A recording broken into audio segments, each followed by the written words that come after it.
Okay, you sure it started? Okay, everyone, welcome. So this is basically a live stream that I'm going to start with. So we have some new people here, so I'm going to try and keep this as interactive as possible. Now, if anyone has any questions, feel free to just type them in the voice chat, and I will get back to each and every one of you as soon as possible. So I'm just going to share my screen now because that will help so people can actually see what I'm talking about. So entire devices. Can somebody just confirm they can see my screen? Someone just shout yes. You should be able to see the S&P 500 4 hours chart. Anyone? Can everyone see that? Yeah, I can see it. Awesome. So now, whenever we start on the 4 hour, right? On the 4 hour, we must start with what I call the four pillars. And I've gone over this. I mean, if some of you are my students here, you'll understand how it works. So the four pillars is basically market structure, right? Dealing range. I'm going to go over a little bit faster because I want to go over today's trade. But market structure, dealing range, premium and discount, or PDRAs for short, and fair value gaps. Now, the thing that I see with a lot of traders, right? I was speaking to a few traders today, and just over the last few months, they will know all these concepts. Like it's not a secret that that all these concepts are going to work, right? All these concepts, people know them. It's about using them in conjunction in a system, right? And the order here is very important. You cannot do 4 and then 2 and then 3 and then 1, right? It has to be in this order. It has to be market structure, dealing range, PD arrays, and fair value gaps. And you'll see why this order is critical. Now, when we look at market structure in this way, what we're looking for is highs and lows. Now, it's one of the most underrated topics, but it's one of the most important topics as well. So this is a structural high, right? Let me just go back a little bit. This is a structural high. Then we had a pullback. This is a structural low, right? This is a structural high. So what we're seeing is we're seeing a break in market structure. So I'm just going to represent this with an arrow. This might sound basic, and it is basic, but it's highly overlooked by a lot of traders. Now, if you can simply understand this concept, you can become profitable. Now, I am going back and forth in the chat just to see if anyone has any questions. Now, we're just going to continue on, right? So this is now the structural break over here. So what we had was we had a structural high, structural low, structural high. Ooh, we had a breakdown here. So this is also a structural low, just like this. And we just draw the low like this, and we draw an arrow like this. Now this here represents a break of structure. And now from here we can see very clearly again that we've broken structure to the upside again, like this. So that's step one, right? Market structure. Everyone should be able to appreciate that. That is market structure. Does anyone have any questions on that? Again, I want yeses and nos. I want you to ask any question that you have, right? So does anyone have any questions on what we've been through there? If you do, just shout away, right? Does anyone have any questions? So Anthony's typing away, so I'm gonna let. It says FA. You repeat, please. So do you want me to repeat that again? I can if you want. Or just unmute yourself and tell me which. Okay, I'll repeat that one more time. So when it comes to market structure is like this. Let me see. Yep, no worries. That's perfectly fine. So market structure again. Basically, it's like textbook, right? So you need to look for a break, a break, a break. Now, when you're forming market structure, right, you're looking for highs and lows. Now, one thing I recommend everyone do is when you mark out the highs and lows, I want you to draw a circle and an arrow. Now, I'm going to explain to you why this is. This massively improves accuracy. So every time you have a structure break, you draw an arrow like this. Every time you do have a structural break, you draw an arrow. You draw an arrow. Every time you have a structural break, you draw an arrow. So if we apply this same logic back on the charts, it's going to look something like this. You have a high, you have a low, and then we had a break over here, right? So this is our break. That's the break over there. Okay, then from here, we had a new high like this, and then we had a break down here. So this would be our low. Boom. And now from here, we had a break up here.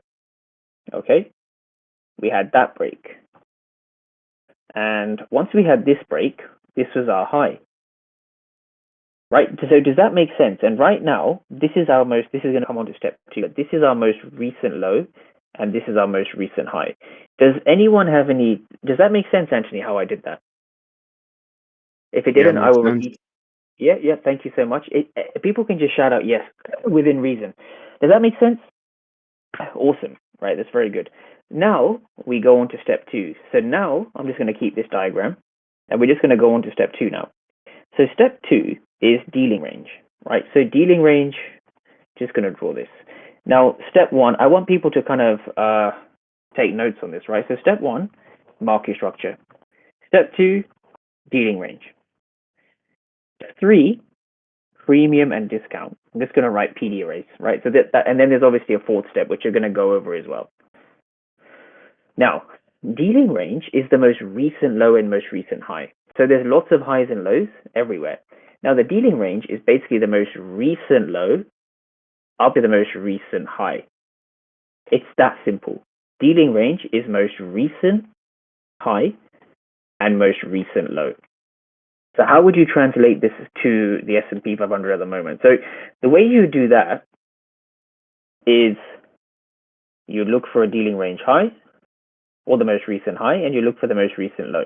This is your dealing range. So it's not anything here or anything back here. No, it's the most recent low and the most recent high. It's that simple. Does everyone understand that? Because a lot of people get that mixed up. A lot of people, they neglect this. So does everyone understand that? Again, shout out, Yeah. yes, say no. Perfect. Anthony, you with me on that? Awesome. Now, so step 2 and 3 are highly intertwined. Now, the reason I say they're highly, not intertwined, but they're connected. The reason I say that, thank you again, Lucky, or Sini, I should say. If I refer to you as your Discord username, please forgive me. It's just a lot easier in the moment. So after dealing range, we have PD arrays. Now, PD arrays, again, are derived from the dealing range. Very important to understand that. So dealing range and then let me do that in a different color. So dealing range goes to the PD arrays, just like this. Now, a PD array is basically a fib being projected from the swing low up to the swing high. Now, just a quick note about the fib. If you're using any other number, you're overcomplicating it, right? Because you do not want to start doing this. You do not want to start waiting for whatever numbers here, 61 or whatever here, 70. I don't even know what the numbers are, right? 23. I can make the numbers up, right? It's not important. Especially on the higher time frames, they're absolutely not important. Higher time frame precision and accuracy will come from step 4, which is a fair value gap. Now, you want to look for fair value gaps in the premium and the discount. So what I mean by that is you want to look for premium POIs. And by the way, a POI is what we do all this for. So once you have your structure, then your dealing range, then your PD arrays, then your fair value gaps. It must be in order of 1, 2, 3, 4. It has to be in that order. Now, once you've established these 4 things correctly, they churn out what we call POIs or key levels. Right? I often refer to them as key levels, so I'm just going to call them key levels. However, you can call them POIs. That's perfectly fine. Now, if we go to the S&P, right, we just project the fib from the low to the high, from the low to the high, from the low to the high. It's that simple. You're only going to project the fib from the most recent low to the most recent high, nowhere else. Is everyone following me on step 2 and 3? Again, just I'm looking at the chat as well, so just feel free to say no, and I'll explain it again. Anthony, you with that? Alahari, I know you've done this stuff, so it's going to be revision for you. Yep. Good morning as well, Alahari from India. Philip, you've done this as well, so you're good at that. Yep. Okay, so now from here, we want to look for fair value gaps. Now we go from left to right in the dealing range. So I'm not looking for fair value gaps outside the dealing range. Now, who can see? Now I'm going to speed this up a little bit because I do want to let Oscar speak because it's quite late for him and I want to go over the trade. Now, this is a fair value gap, right? This is a fair value gap. The top of this candle and the bottom of this candle don't touch. So this is a gap in the price. Now, there's so many different ways you can describe this. This can be described as a void, an inefficiency. I'll just abbreviate that. It can be described as an imbalance, or it can be described as a fair value gap. And that's the definition we're going to go with, just to not confuse everyone, right? This is a fair value gap. Now, when it comes time to finding key levels, right? Your key level is the candle before the fair value gap. So this is the candle here. Boom. Has everyone understood how I've done that? Now, when you choose higher time frame POIs, they need to have two things. Now, I was talking to a trader recently. He may be on the stream as well. I was saying, if you have analysis paralysis, or you fear trades, right, or you fear stop losses, or you have any kind of hesitation or FOMO, any of these psychological things, one of the best things that you can do to overcome that is by having frameworks and systems around how you think about things. So on the higher time frame, I look for 4 things every single day in the same order without fail, every single day. Market structure, dealing range, PD raise, and fair value gaps.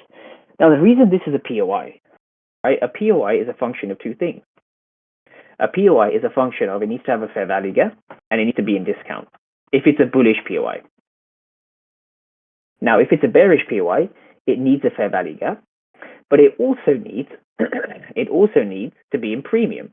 So this here was a POI. Now, this is a POI. Now, to be honest, the way I'm not too keen on this POI at the moment, the reason why is we have broken above it with the body. So when we break above it with the body, I'm less inclined to have it there. But just for the illustration of today's lesson, this is your fair value gap here, so this would be a valid POI in premium, right? I hope everyone understands that, but I'm not going to confuse anyone, including myself, by having that here. But that would be your premium POI. So would this, right? Even though it's quite close to the EQ, I don't like that. So would this, but there's no other POIs. So what's interesting now, I'm going to give people a quick tip about POIs, right? This is a quick tip. Now, let's say this is your POI, right? That is a POI. Now from here, the way you want to see it is this. Yes, even though we've broken above, if price breaks above this level, so this is going to be, well, officially breaks above the initial break. So if we break above 6,900, then we are off to the races. We are going to make another all-time high. And the reason why I say that is because there is no fair value gap here. Therefore, the market has no real, I guess, resistance, no real supply, nothing.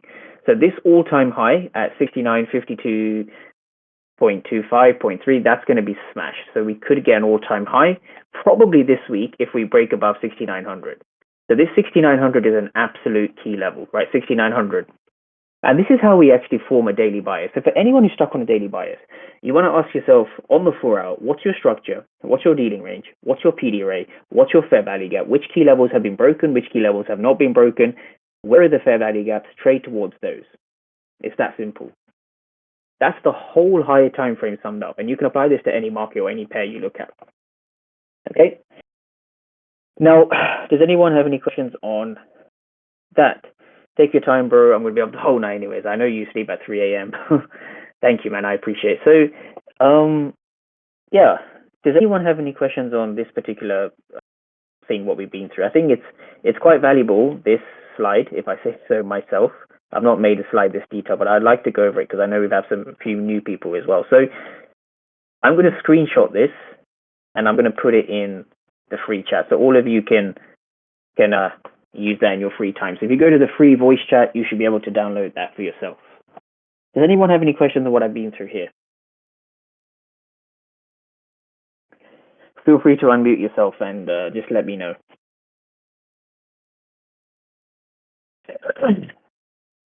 Okay, that seems good. So, okay. Right, if no one has any questions, I'm just going to move on then. So I'm going to move on. That beautiful drawing now has to go away. But what I will keep is this. This is often what my 4-hour chart looks like. I don't look at the 4-hour much compared to Oscar. I don't look at the 4 hours much, but I do a little bit. I like to know my dealing range. So my dealing range is this low up to this high, and my fib is obviously projected from here to here. So I like to keep this on the 4-hour, but I don't like to carry any of it down to the 15, because on the 15, we will begin to analyze things in a lot of detail. Now, when it comes to the 15, we actually do the same thing as the 4-hour. It's the same principle. So what we had over here is we had a structural high, structural low, structural high, and then we broke. Structural low. Did anyone have a question? Structural low, structural high, and then down here we had a structural low, structural high. This seems tedious, but eventually you're going to do it very quickly. Structural high. Then from here, now this is a question that I had. So this is now a breaker structure here.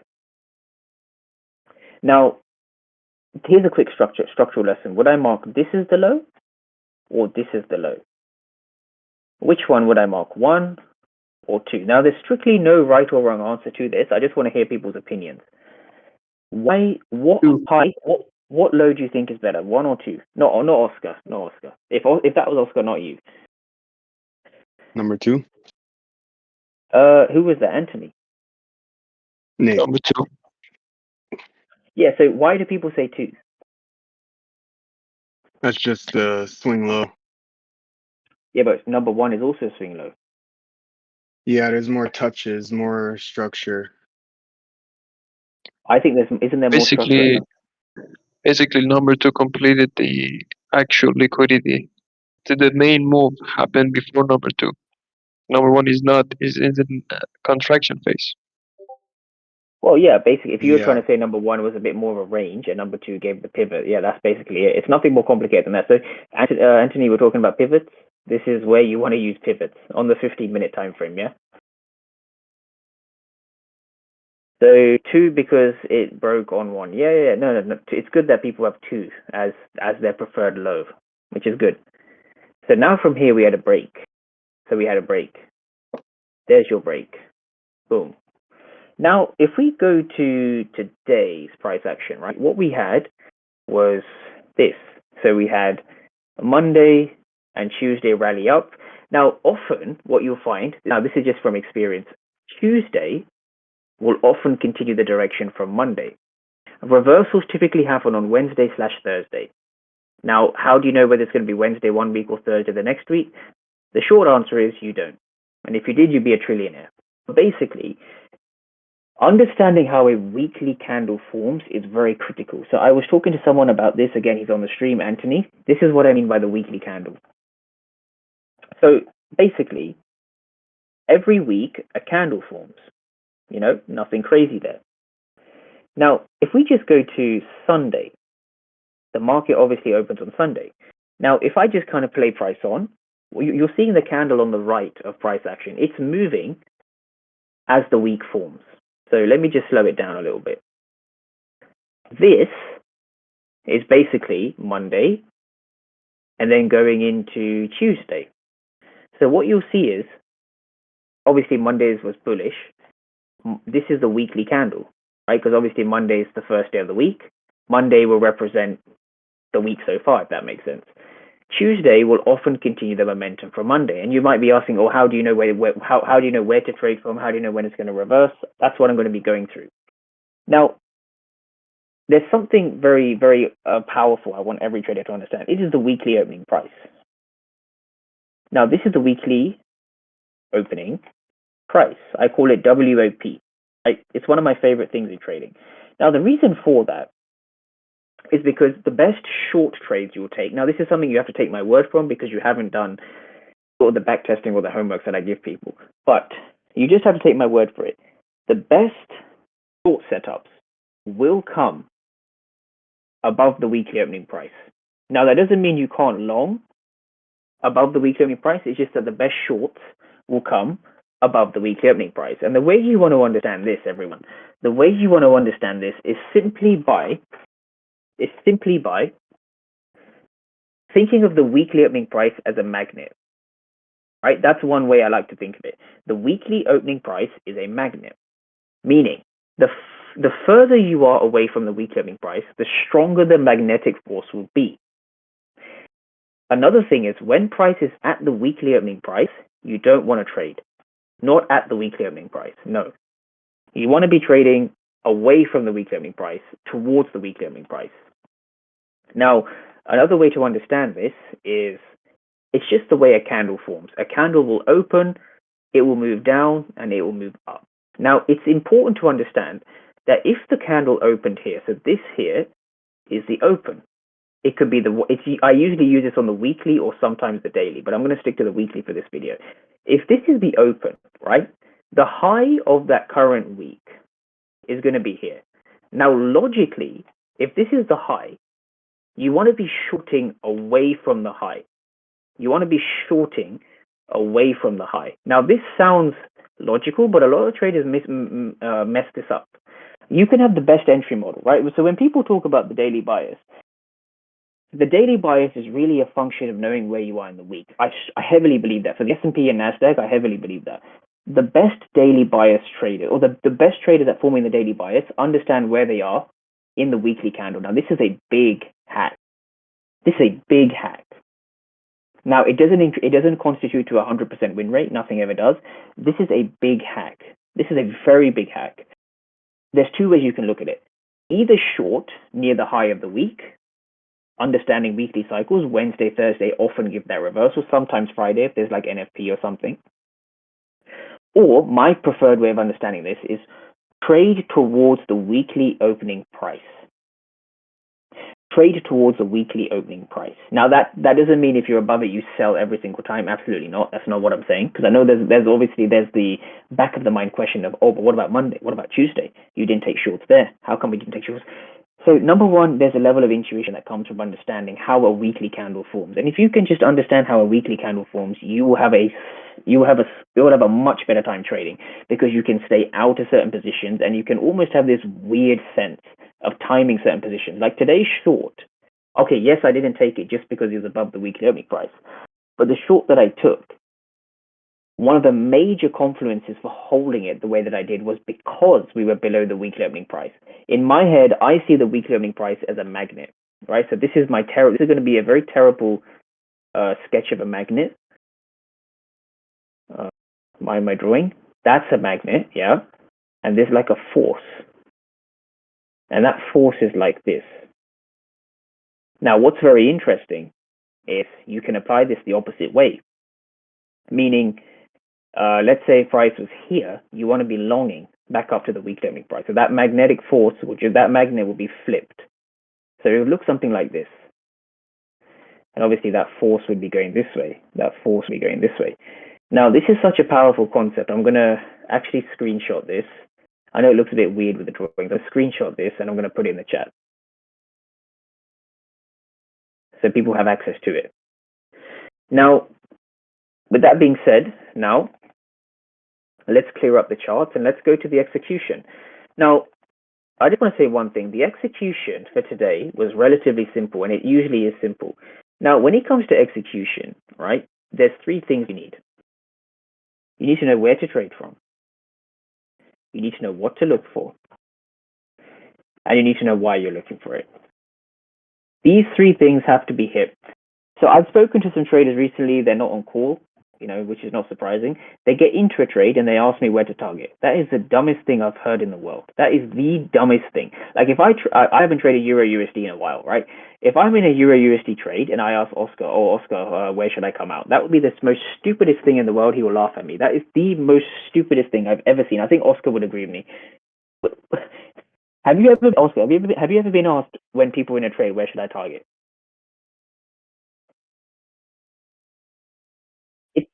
It's insane. That's like that is like driving a car with no license. You're gonna get crashed. You're gonna crash, or if you're outside the UK, you'll get caught by the police, right? Because in the UK we can get away with that now. But it's seriously, you need to know where to trade from, what to look for, and why you're looking for. So a theme that's coming up in this conversation is frameworks, right? So a framework is something I just like to, because we as humans are never going to be robots. But we need to become robotic enough to execute without emotion. We will never be robots, ever. It doesn't matter. AI will replace everything but humans, I think. AI will replace jobs of humans. AI will not replace humans, and we cannot think like a robot. We cannot think like a computer. We cannot think like an AI. But we can adopt their thinking as much as we can.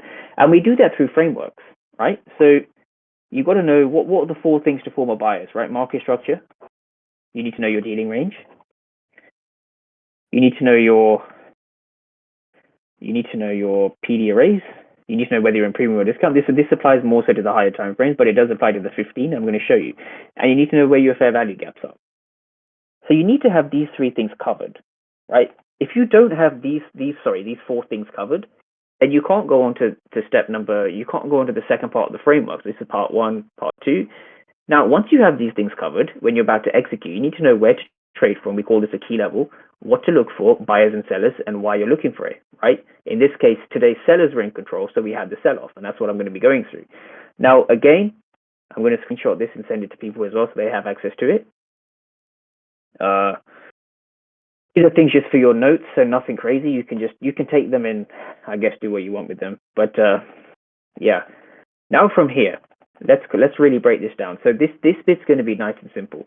Now I'm going to label this as the weekly opening price, like this. This red line is the weekly opening price, and I'm going to get rid of that just so people can see. This is the WO, weekly opening price. Now let's go to today. Let's see what happened today. Right. So realistically now, I come to my screens at around 2 p.m. UK time. So if you're trading the S&P or the NASDAQ, specifically, S&P and NASDAQ, also US 30 as well. If you're living in, so if you're in New York time, right? New York time, this is going to be obviously 9:30 to 11 a.m. EST. If you're in the UK like me, not that many of you are, but if you are in the UK or in Europe, it's going to be similar time. It is from 2:30 p.m. to 4 maximum, if I'm feeling cheeky, 4 p.m. But I've often found my worst trades come after 4, so I'm typically done by 4 p.m. If I catch a good trade before 4, I'm not hanging around. And if you're in the where are we now? So if you're in New York, Australia, if you're in, call it Dubai/Asia, right? One of my favorite parts in Asia. Then Dubai is 4 hours ahead of the UK, so 14, it's going to be 18:30, so 6:30 p.m. to, again, 8 p.m. Now, the reason I'm saying this is because you need to come to your charts and you only need to focus on these times. So just for the sake of our audience, I'm just going to keep it to New York time, so EST. This is the times you want to be trading. Now, you need to, when it comes to execution, your entire execution algorithm needs to look like this. Where are you trading from? What are you looking for? And why are you looking for it? If you took every trade with this algorithm, you will come out on top more often. You need 1, 2, 3. So let's break down how I was doing that. Let's start with where. Now, today, in fact, what I'm going to do, just for the sake of this call, I posted something in the free chat, which I think will be very valuable for people. So this is what it looks like. You had a 15-minute fair value gap. Now, the time it gets produced isn't so relevant. You just need to see that it's a 15-minute fair value gap. That's it. You just need one 15-minute fair value gap. That's it. Now, once you've established that, you then draw a box like this, right? This is your key level. Now, you could have it all the way at the bottom. I just prefer to do it like this because it's the candle before the fair value gap. The key level is the candle before the fair value gap, right? I will send these pictures as well in the group chat as well, because I get so many questions about how do you find your level, what's your level. It's just the candle before the fair value gap. Honestly, it's nothing more than that. So I'm gonna put that in there, right? If you go to the free chat, I'm going to put the second image in there, which is going to be like this. Let me put it in here. And I'm going to put the third image in there as well. So this third image is looking like this.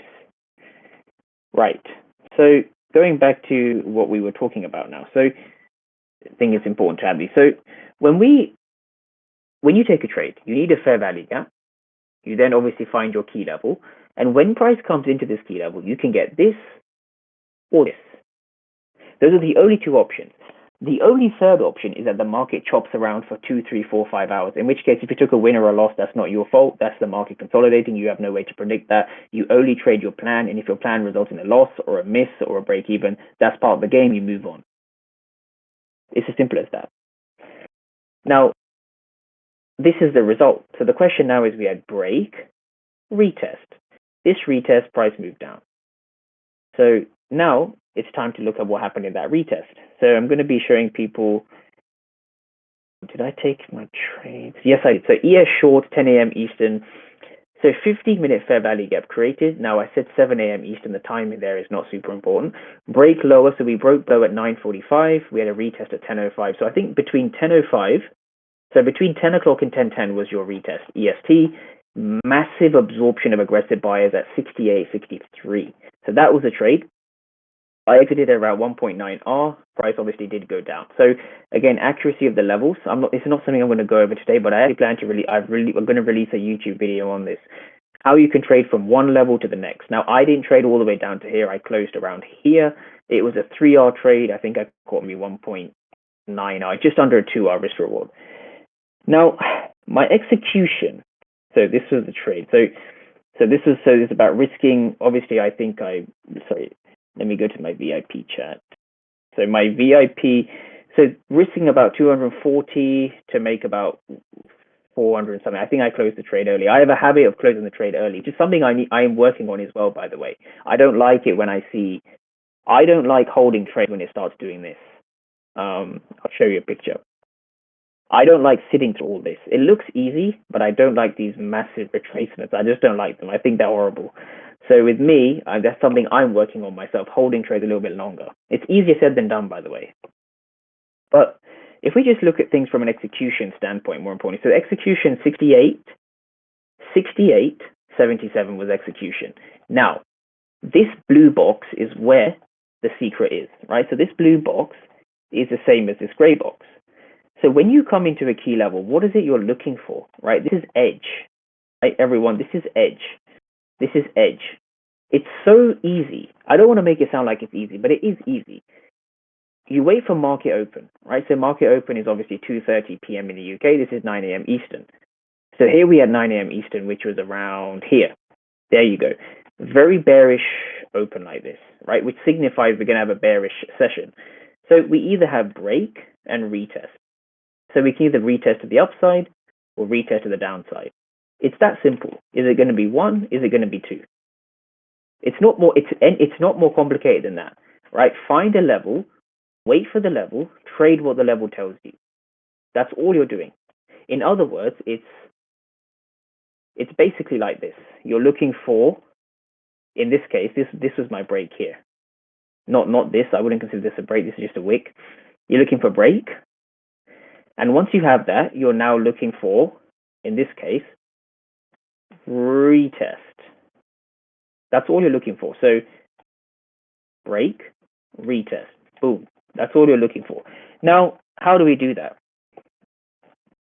So if I speed up the candles a little bit, how do we look for a retest? Now, what was I looking for? So this trade, execution at 68.77.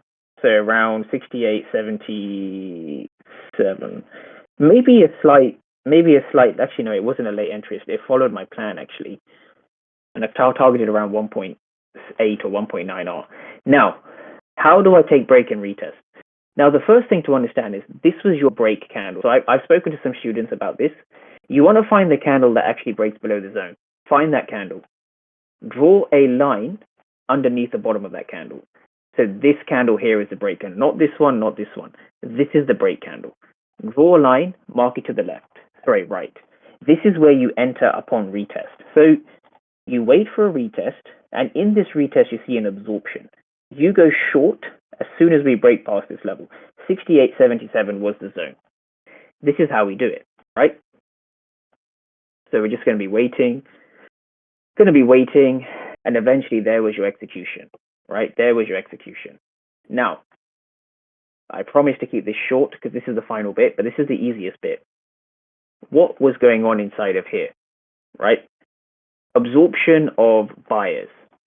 That's what was going on, right? Absorption of buyers. Now, if we just take a look at this, right? This yellow box. It's a fun activity to do this. Now, who can see the regions I've circled, right? Who can unmute themselves and tell me what was going on here? I want somebody to unmute themselves and explain what was going on here. What made the shorts valid? So basically, newbies call it like liquidity taking, but it's not liquidity. They filled their orders. That's why price got back aggressively. So the actual buyer was a seller. Okay. So in other words, what was happening was this. What we saw around 10 minutes or so from 01 to about 11. So this 10 minutes, we saw a lot of blue delta. Now, the reason I say blue delta, now this is going to be a topic for another stream, but inside the candles, you can have either red delta or blue delta. Now, can you see inside of this zone, we have a lot of blue delta. It says 10, I know the numbers are small, but it says 10 for 381. It says 0 for 108, I think that is. It says 0 for 240. Can you see how there's a lot of blue? This blue delta means that buyers are aggressive. So, Anthony, we were talking about supply and demand earlier. How do you know whether you're at supply and demand? This is how you know, right? Blue delta means buyers are aggressive. Now, remember that red line? If we break below that red line, so here, who can quickly tell me to end the stream or end my part of the stream? Who is in control here, buyers or sellers? So if price comes down to here, were these buyers successful? Were these buyers successful? No. Successful? No, they weren't successful. So there's lots of things we call this. We can call them trapped in trading terms. They call it trapped. We call this an absorption. And this is why the market moves down, right? When aggressive buyers fail or when they're trapped, when they're absorbed, it means that there are passive, or another word for passive is limit orders. Passive or sell limit orders. And this is, Anthony, fundamentally why a supply zone holds. Sellers in control. Now, this is how we do it, right? I don't want to overcomplicate anyone, but we have a lot of aggressive buyers. Were they successful? No, which means they were absorbed. It means that sellers are in control. And that is the reason the market dumped. That is the reason we had the dump, right? And that concludes my stream, everyone. I just wanted to go over today's trade, but I went over it in detail from the higher time frame. But from an entry perspective, it's very simple. One fair value gap, one entry, order flow, one order flow confirmation. That's all you need. And that line is pretty accurate. It keeps you in trades. A lot of the time I found, if you try and enter here, you sometimes get stopped out. If you just draw a line and you wait to enter here, you'll often see how accurate it is. Now, on that note, I'm also going to screenshot that. And I'm going to screenshot it this way, actually, so people can see the power of what I'm talking about. So, print screen here, and last screenshot from me. The stream's been going on for an hour, but perfect. So that, for me, everyone, that's all I wanted to go over. So if anyone has any questions, just drop them in the, if anyone has any questions about what I've been through, just drop them over in the free chat, in the voice chat over here. But I'm going to hand over to my good friend Oscar, who's going to go over Euro USD, GBP USD maybe, and if you're lucky, gold. So Oscar, thank you so much for recording. And actually, let's just wait if there's any more questions. I think if people have any questions. Not to extend it longer, but like, how would you approach Bitcoin's price action today? It's the same way. So if I go to Bitcoin, so let me spell that right, not Bitcoin, Bitcoin. So, oh look, is it a coincidence that it looks kind of similar to the S&P? Kind of similar. I mean, not too dissimilar, right? So I would approach Bitcoin the same way I approach any other market, right? So I'll quickly answer that question. So PO3 on the weekly. Ooh, the only thing is we were very close to the weekly opening price. Now there is an exception to that rule. So if you use the daily, I use the daily and the weekly opening price. Now this is going to be a topic for another stream. But basically, if you look at the way a daily candle works, a daily candle works similar to a weekly candle, meaning if this is the daily opening and we're above it, we want to be selling ideally. Now that doesn't mean you blindly sell when you're above the daily opening. Absolutely not. Absolutely not. What we look to do, again, Bitcoin isn't something I look at necessarily, but if I was approaching Bitcoin, this is what I would do. The same as what I did on the S&P, right? So I looked for a local 15-minute fair value gap, right? So I looked for a local 15-minute. So for me, the way that I see this is this would be a local 15 right here. That would be a local 15-minute fair value gap. So if I go to the 1M, let's see if it gave an entry. I'm not sure if it did. Did it give an entry? Bit hard to catch that, man. But the zone's a bit too small. So I don't like to use tight zones. So how would I have caught that? Oh, sorry, I missed something. Can you see there's an FEG here? It's quite small, but this is why you need an eye for it. This is why I only like to stick to one market. Now that would be my key level, right? There's a small FEG over here. Can you see that? Yeah, I see it. That's your FEG there. So now I'm not going to take the order flow out now on Bitcoin, but basically you would look to what you do. You look for a break and retest. Now Bitcoin, by the looks of it, is quite volatile compared to the S&P. S&P moves a bit slower. So if this is your daily opening price down here, I'll draw a line. I'll be like, okay, that's the magnet, right? That's the target. Now from this zone, we can have a break and retest, right? So break, retest. Now you may not, I think this is quite fast. Bitcoin, the nature of it, and it's the same timing. Look, 2:30 p.m. or 2:30 p.m. UK time. So depending on how you wanted to trade that would be my retest line there. That one. So what you've had this. You basically had, and I would be reading the order flow. I want to see aggressive buyers failing, aggressive buyers failing. So if buyers are in this region and price breaks lower, does that mean buyers are in control or sellers are in control?